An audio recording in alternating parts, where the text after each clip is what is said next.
Do you need a new nut for your guitar? This takes a Les Paul type, a Gibson type nut. That happens to be a titanium adjustable nut. But here you can see on the Elder Neptune printer, we are printing our own Gibson style nut.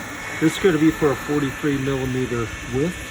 And the string spacing is going to be like the wider Gibson spacing. That's what I really like. So let me know, do you think this is going to work well?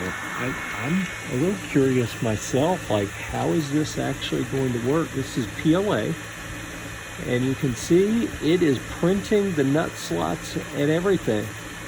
So yeah. Oh, here we go. Let's see what it looks like.